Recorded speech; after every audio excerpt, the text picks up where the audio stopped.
नमस्कार दोस्तों, साहित्यिक कहानियों के इस चैनल कहानियाँ जिंदगी की पर मैं शैली नारायण एक बार फिर आप सभी साहित्य प्रेमियों का तहे दिल से स्वागत करती हूँ।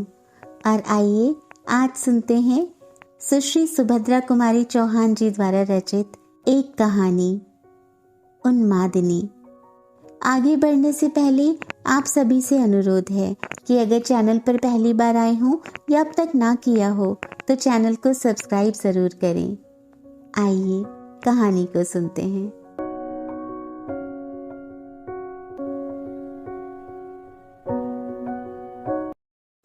लोग मुझे उन्मादिनी कहते हैं। क्यों कहते हैं ये तो कहने वाले ही जाने, किंतु मैंने आज तक कोई ऐसा काम नहीं किया है जिसमें उन्माद के लक्षण हो। मैं अपने सभी काम नियम पूर्वक करती हूँ। क्या एक भी दिन मैं उस समाधि पर फूल चढ़ाना भूली हूँ? क्या ऐसी कोई संध्या है जब मैंने वहां दीपक नहीं जलाया है? कौन सा ऐसा सवेरा हुआ है जब ओस की धुली हुई नई नई कलियों से मैंने उस समाधि को नहीं ढक दिया? फिर भी मैं उन्मादिनी हूँ। यदि अपने किसी आत्मीय के सच्चे और निस्वार्थ प्रेम को समझने और उसका मूल्यांकन करने को ही उन्माद कहते हैं, तो ईश्वर ऐसा उन्माद सभी को दे। क्या कहा? वह मेरा कौन था? वह तो मैं भी नहीं कह सकती, पर कोई था अवश्य। और ऐसा था, मेरे इतने निकट था कि आज वह समाधि में सोया है और मैं बावली की तरह उसके आसपास फेरा देती हूँ। उसकी और मेरी कहानी भिन्न भिन्न तो नहीं है, जो कुछ है यही है। सुनो, बचपन से ही मुझे कहानी सुनने का शौक था।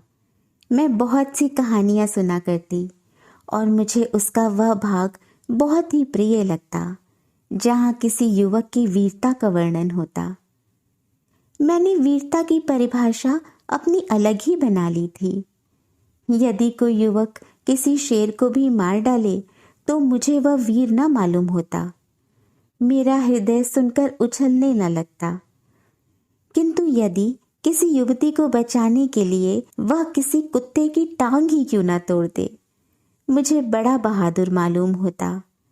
मेरा हृदय प्रसन्नता से उछलने लगता। पहले उदाहरण में स्वार्थ था, क्रूरता थी और थी नीरसता।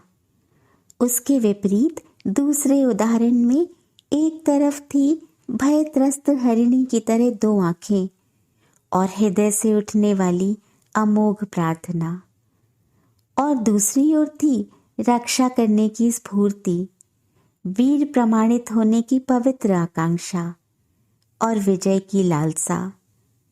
इन सबके ऊपर का मधुर आवरण था जो इस चित्र को और भी सुंदर बना रहा था। कहानी प्रेम ने मेरे हृदय को एक काल्पनिक कहानी की नायिका बनने की आतुरता में उड़ना सिखला दिया था।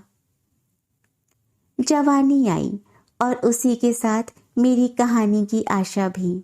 यूं तो शीशे में अपना मुंह रोज ही देखा जाता है, परंतु आंखें कभी कभी केवल अपने को ही देखती रह जाती हैं। गहरे अंधेरे में बंद हृदय भी कदाचित अपना स्वरूप दर्पण में देखने के लिए मचलने लगता है, आंखों से लड़ जाता है और उसकी सौंदर्य समाधि को तोड़ देता है। मैंने सुना है कि एक समय ऐसा आता है जब कुरूप से कुरूप व्यक्ति भी अपने को सुंदर समझने लगता है। फिर मैं तो सुंदरी थी ही। बचपन से माँ मुझे प्यार से मेरी सोना, मेरी हीरा, मेरी चांद कहा करती थी।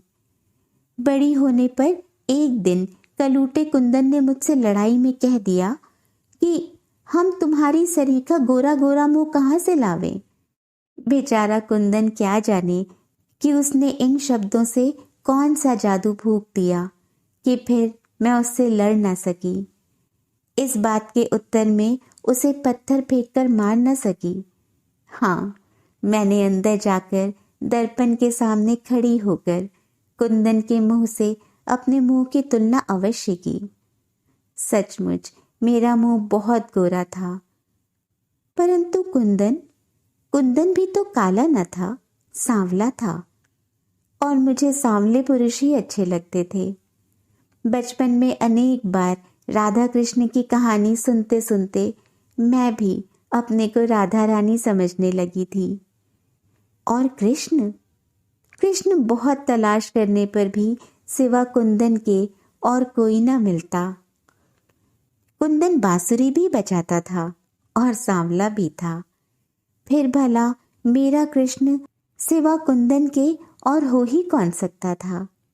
युवती होने पर मेरे विवाह की चर्चा स्वाभाविक थी। मैंने सुन रखा था कि विवाह कुछ चक्कर लगाकर होता है और एक अपरिचित व्यक्ति उन्हीं कुछ चक्करों के बाद लड़की को अपने साथ लिवा ले जाता है। किंतु मुझे तो विवाह के चक्करों से वे चक्कर अधिक रुचते थे जो कभी कभी मैं कुंदन के लिए और प्रायः कुंदन मेरे लिए लगाया करता था। मैं चाहती तो यही थी कि मुझे अब और किसी के साथ चक्कर ना लगाने पड़े। मैं तथा कुंदन दोनों ने मिलकर जितने चक्कर लगाए हैं हमारी जीवन यात्रा के लिए उतने ही पर्याप्त हैं। किंतु पिताजी तो चिट्ठी पत्री से कुछ और ही तय कर रहे थे। सुना कि कोई इंग्लैंड से लौटे हुए इंजीनियर हैं। उनके साथ पिताजी मुझे जीवन भर के लिए बांध देना चाहते हैं। सोचा मुझे कौन सी इमारत खड़ी करवानी है या कौन सा पुल तैयार करवाना है जो पिताजी ने इंजीनियर तलाश किया। मेरे जीवन के थोड़े से दिन तो कुंदन के ही साथ हंसते खेलते बीत जाते, किंतु वहां मेरी कौन सुनता था। परिणाम यह हुआ कि यहाँ इतने चक्कर लगाकर भी मेरे ऊपर कुंदन का कुछ अधिकार न हो पाया और इंजीनियर साहब ने, जिनसे ना मेरी कभी की जान थी ना पहचान, मेरे साथ केवल 7 चक्कर लगाए और मैं उनकी हो गई। इधर मेरा विवाह हो रहा था, उधर कुंदन बीए की परीक्षा दे रहा था। सुना कि कुंदन परीक्षा भवन में बेहोश हो गया। आह, बेचारा एक ही साथ 2-2 परीक्षाओं में बैठा भी तो था। विवाह की आड़ में न जाने कितने मित्र और रिश्तेदारों की जमघट में मेरी उत्सुक आंखें सदा कुंदन को खोजती रहती, किंतु इन 3-4 दिनों में वह मुझे एक दिन भी न दिखा। विदा के दिन तो मेरे धैर्य का बांध टूट गया। कुंदन की बहन से मैंने पूछा, मालूम हुआ कि वह कई दिनों से बीमार है। अब क्या करती, हृदय में एक पीड़ा छिपाए हुए मैं विदा हुई। स्टेशन पर पहुंची। व्याकुलता असंभव को भी संभव बनाने की उधेड़-बुन में रहती है। मैं जानती थी कि बीमार कुंदन स्टेशन नहीं आ सकता, फिर भी आंखें चारों तरफ किसी को खोज रही थी। इधर ट्रेन ने चलने की सीटी दी, उधर गेट की तरफ से कोई तेजी से आता हुआ दिखा। आंखों ने कहा कुंदन है, हृदय ने समर्थन दिया, किंतु मस्तिष्क ने विरोध किया। वह बीमार है, भला स्टेशन पर कैसे आएगा। पर वह मेरा कुंदन ही था। उसकी आंखों में निराशाजनक उन्माद, चेहरे पर विषाद की गहरी छाया और होठों पर वही स्वाभाविक मुस्कुराहट थी। सिर के बिखरे हुए रूखे बालों ने पूरा माथा ढक रखा था। मैं चिल्ला उठी, कुंदन, इतनी देर बाद। पास ही बैठी हुई नाइन ने मेरा मुंह बंद कर दिया। बोली, चिल्लाओ मत बेटी, बाराती सुनेंगे तो क्या कहेंगे। अब मुझे होश आया कि मैं कहीं जा रही हूँ, अपने कुंदन से बहुत दूर, बहुत दूर। कटे वृक्ष की तरह मैं बेंच पर गिर पड़ी। हृदय जैसे डूबने लगा। ट्रेन चल पड़ी। जब मनुष्य के प्रति मनुष्य की ही सहानुभूति कम देखने में आती है, तब भला इस जड़ पदार्थ रेलगाड़ी को मुझसे क्या सहानुभूति हो सकती थी। उसने मुझे कुंदन से 2 बातें भी न करने दी। और छुप छुप कर हवा के साथ उड़ चली। मैं ससुराल आई। बड़ी भारी कोठी थी, बहुत सी दास दासियां थीं। यहाँ का रंग ही दूसरा था। पतिदेव को अंग्रेजियत अधिक पसंद थी।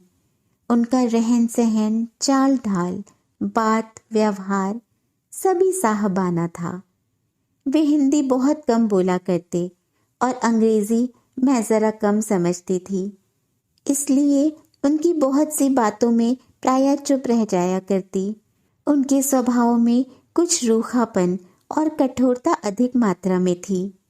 नौकरों के साथ उनका जो बर्ताव होता, उसे देखकर मैं भय से सिहर उठती थी।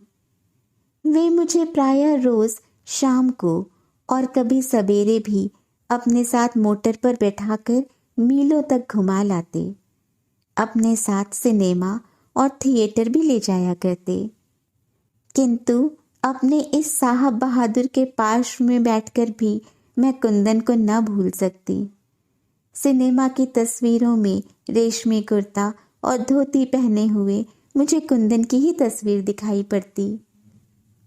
पति का प्रेम मैं पा सकी थी या नहीं, यह मैं नहीं जानती, पर मैं उनसे डरती बहुत थी।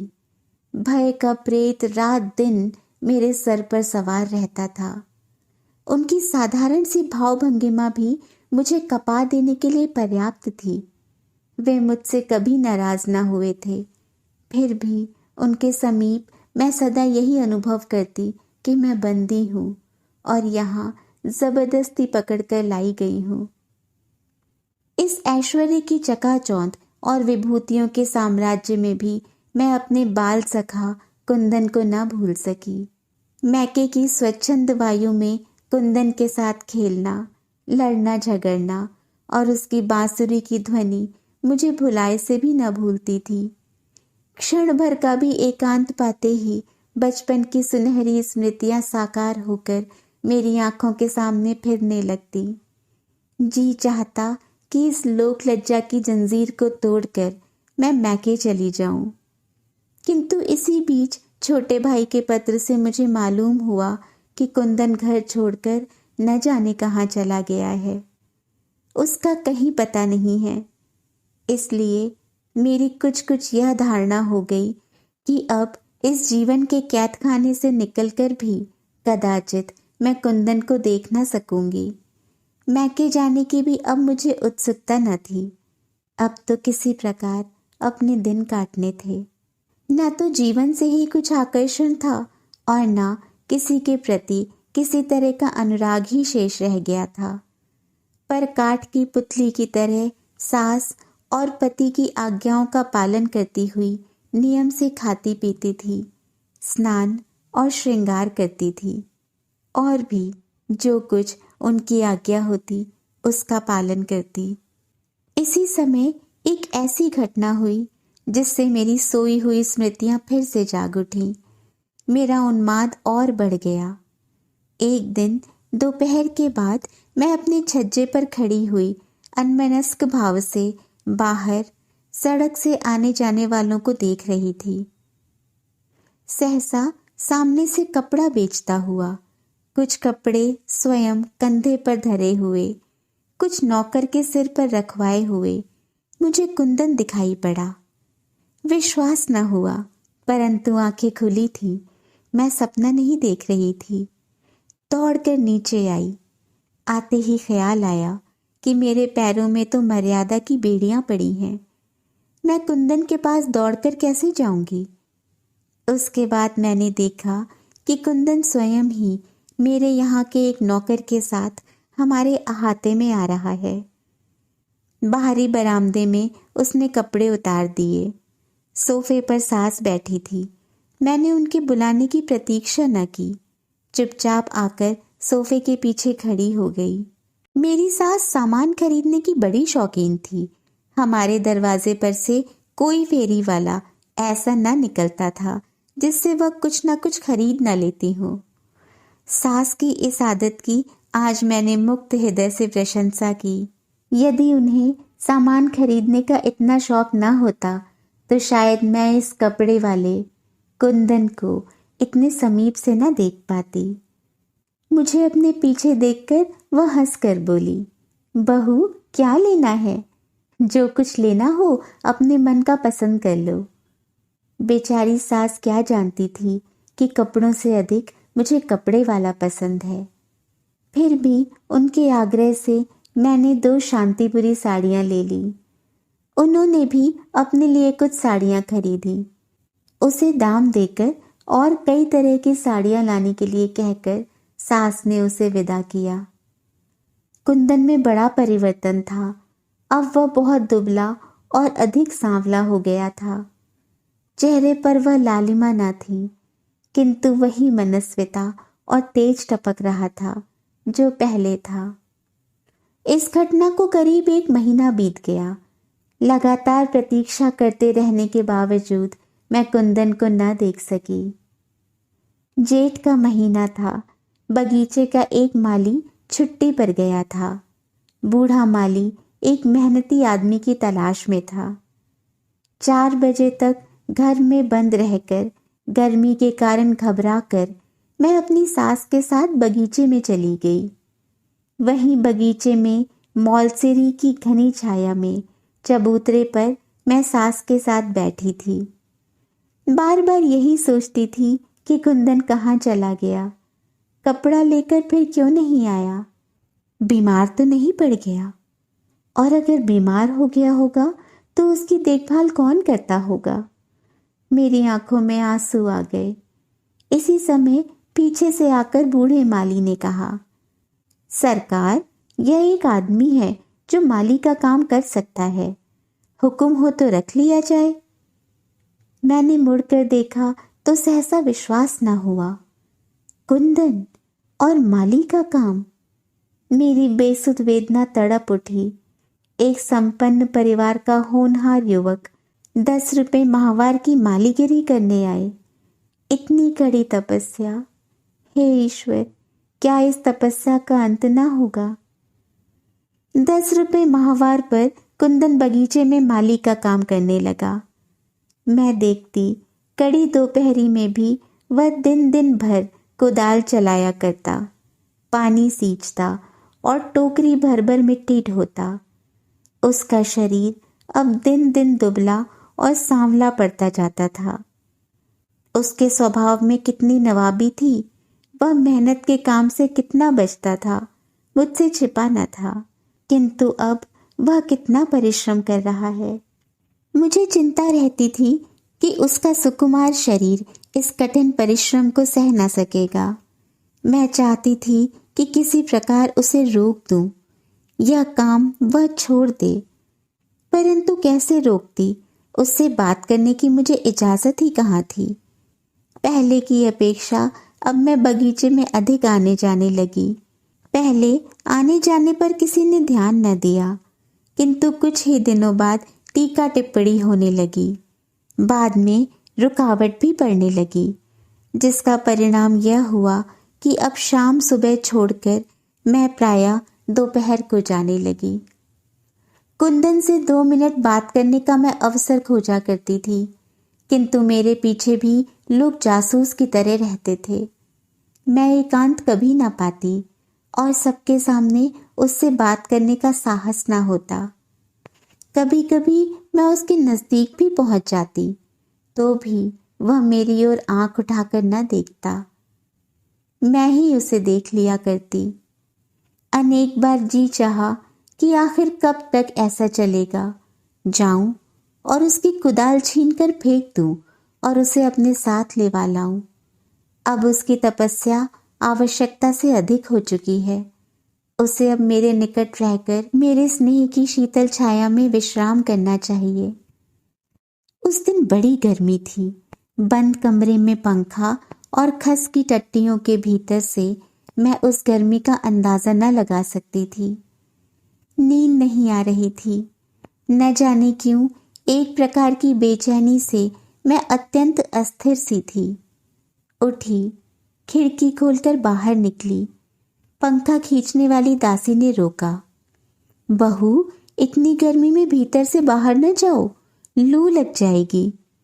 मैंने उसे हाथ के इशारे से चुप रहने के लिए कहा और बगीचे में पहुंची। कुंदन की कुदाल रुक गई। कुदाल को जमीन पर रख एक तरफ फेंक कर उसने आश्चर्य से मेरी ओर देखा। मैंने कहा, कुंदन, तुम इतनी कड़ी तपस्या क्यों करते हो? तुम्हें इस प्रकार काम करते देखकर मुझे कष्ट नहीं होता? तुम्हारा शरीर इस मेहनत को सह सकेगा? तुम कहीं सुख से रहो तो मुझे भी शांति मिले। आखिर इस प्रकार जीवन को तपाने से क्या लाभ होगा? तुम तो मुझसे अधिक समझदार हो कुंदन। सारी करुणा सिमटकर कुंदन की आंखों में उतर आई। वह कुछ बोला नहीं, बोलता भी कैसे। उसी समय खांसता हुआ बूढ़ा माली अपनी कोठरी से बाहर आया और फिर उसे कुदाल उठा लेनी पड़ी। मेरा स्वास्थ्य दिन पर दिन गिरता जा रहा था। लोगों को संदेह था शायद मुझे टीबी हो रहा है। पतिदेव मुझे भवाली भेजने की तैयारी कर रहे थे, किंतु वे क्या जानते थे कि भवाली से भी अधिक स्वास्थ्य लाभ मैं कुंदन के समीप केवल उसके सहवास से कर सकती हूँ। मेरी दवा तो कुंदन है।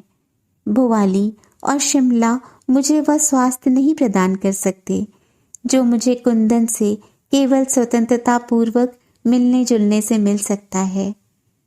मैं उससे केवल स्वतंत्रता से बातचीत करना और मिलना जुलना चाहती थी और यह मेरे पतिदेव को स्वीकार न था। नौकरों को वे मिट्टी की ठीकरों से भी गया बीता समझते थे। 10 रुपये माहवार देने के बाद समझते थे कि उन नौकरों की आत्मा और शरीर दोनों को उन्होंने खरीद लिया है। उनसे इतनी सख्ती से पेश आते कि नौकरों को उनके सामने पहुंचने में बड़े साहस से काम लेना पड़ता। इधर कुंदन से एक दिन खुलकर बातचीत करने के लिए रात दिन मेरे मस्तिष्क और हृदय में युद्ध छिड़ा रहता। अब न मुझसे पढ़ा लिखा जाता और न किसी काम में ही जी लगता। खाने पीने की तरफ भी कुछ विशेष रुचि न रह गई थी। खाना देखते ही वे दिन याद आ जाते जब मैं और कुंदन एक ही थाली में बैठकर खाया करते थे। चाय सामने आते ही कुंदन की याद आ जाती। मुझसे भी अधिक चाय का भक्त तो वही था। आज वह मेरे बगीचे में माली है और मुझे इतनी भी स्वतंत्रता नहीं कि मैं उससे एक दो बात भी कर सकूं। फिर उसके साथ बैठकर चाय पीने और भोजन करने की बात तो बहुत दूर की रही। मैं रात दिन इसी चिंता में घुली जाती थी, किंतु मेरी पीड़ा को कौन पहचानता। अपने इस घर में तो मुझे सभी हृदयहीन जान पड़ते थे। एक दिन ऑफिस से लौटते ही पतिदेव ने मुझसे प्रश्न किया, आखिर उस माली से तुम्हें क्या बातें करनी रहती हैं जो दोपहर को भी बगीचे में जाया करती हो? कितनी बार तुमसे कहा कि नौकरों से बातचीत करने की तुम्हें जरूरत नहीं है, पर तुम्हें मेरी बात याद रहे तब ना। इस बात को भूल जाती हो कि तुम एक इंजीनियर की स्त्री हो।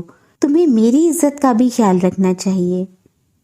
मैं कुछ न बोली, बोलती भी क्या, मैंने चुप रहना ही उचित समझा। मुझे उससे क्या बातचीत करनी रहती है, मैं उन्हें क्या बतलाती। यह बतलाने की बात नहीं थी, समझने की बात थी, और उसे वही समझ सकता था जिसके पास हृदय हो। जिसके पास हृदय ही ना हो वह हृदय की बात क्या समझे। मेरी इस चुप्पी का अर्थ उन्होंने चाहे जो कुछ लगाया हो, किंतु उनकी इस बाधा से मुझे बड़ी वेदना हुई। कुंदन से 2-4 मिनट बात करके ना तो मैं उनका कुछ बिगाड़ देती और ना कुंदन को ही कुछ दे देती।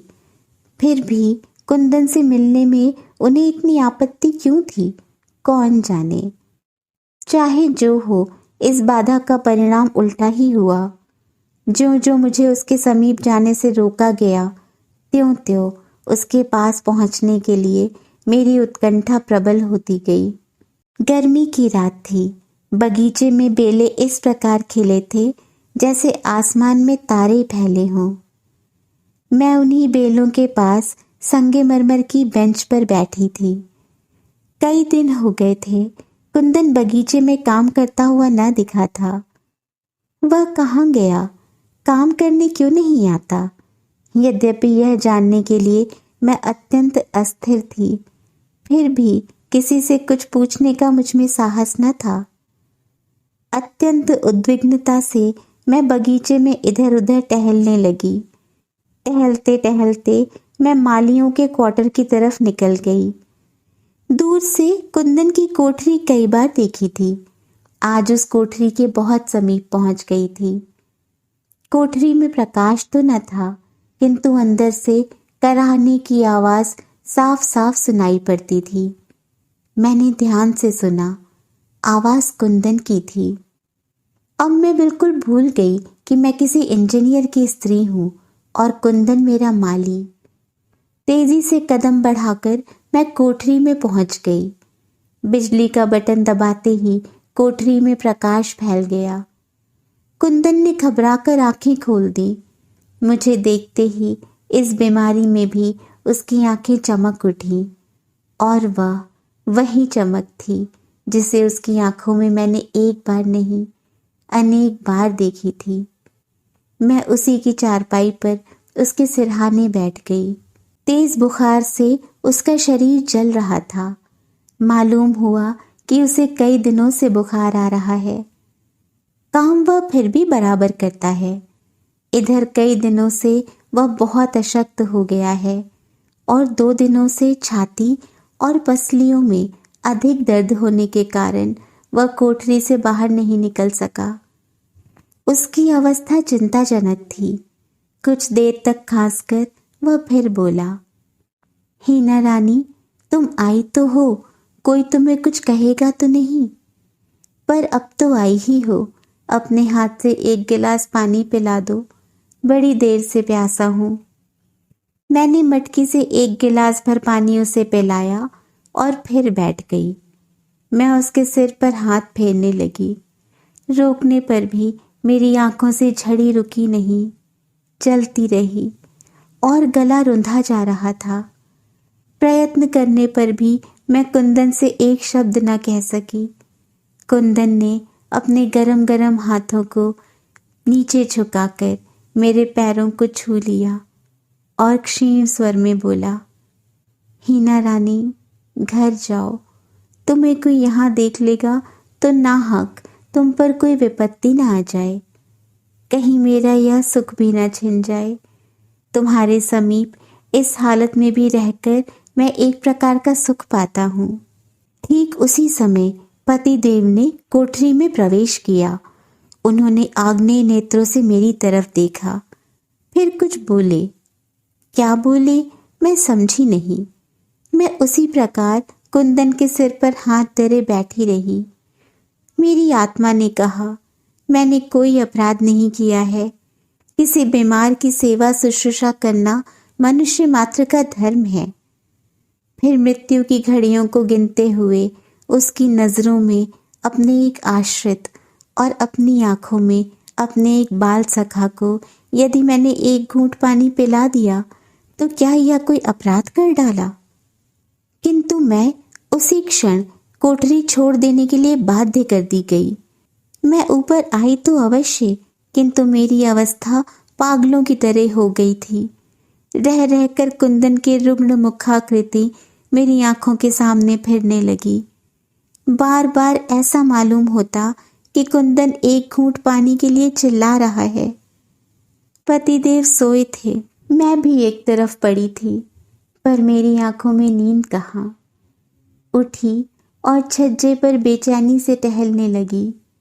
बंगले के पास ही बिजली के खंभे के नीचे मैंने कुछ सफेद सफेद सा देखा। अज्ञात आशंका से मैं सिहर उठी। ध्यान से देखा, वह कुंदन था।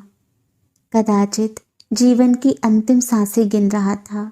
उस समय ना तो कुल की मान प्रतिष्ठा का ध्यान रहा, ना किसी के भय का, और न यही ध्यान रहा कि इतनी रात को लोग मुझे बाहर देखकर क्या कहेंगे।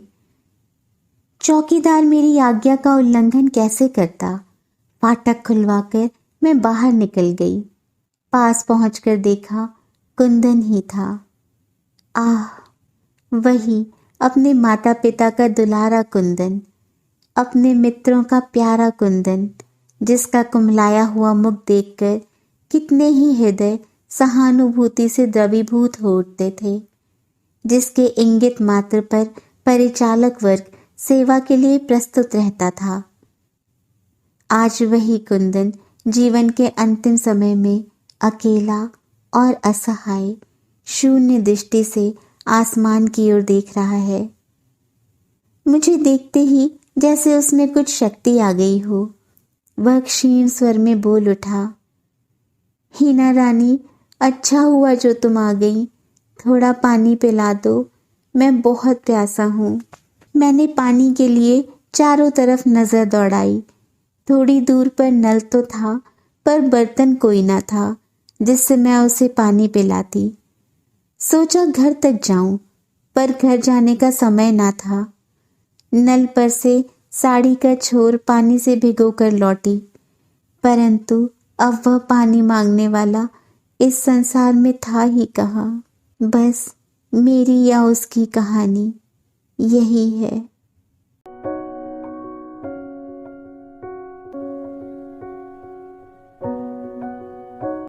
न हुआ नसीब करारे जां, हवसे करार भी अब नहीं।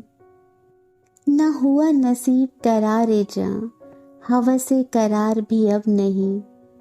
तेरा इंतजार बहुत किया, तेरा इंतजार भी अब नहीं। जॉन एलिया जी के इसी खूबसूरत शेर के साथ इस कहानी को अब यही ख़त्म करती हूँ। हीना रानी की और कुंदन की कहानी, राधा कृष्ण की कहानी, कभी पूरी न होने वाली मोहब्बत और कभी न मिटने वाली कहानी। इसी खूबसूरत कहानी के साथ मैं शैली आज आप सबसे विदा लेती हूँ। बहुत जल्द फिर मिलूंगी एक और नई कहानी और कुछ और ऐसे ही खूबसूरत किरदारों के साथ। तब तक अपना और अपनों का बहुत सा ख्याल रखें। पसंद आए तो कहानी को लाइक और शेयर करें। चैनल पर पहली बार आए हो या अब तक ना किया हो तो चैनल को सब्सक्राइब ज़रूर करें। कहानी, लेखिका और प्रस्तुति से संबंधित अपने कोई भी विचार या सुझाव हमें कमेंट बॉक्स में लिखकर ज़रूर बताएं। स्वस्थ, सुरक्षित, प्रसन्न और प्रेममय रहें। नमस्कार।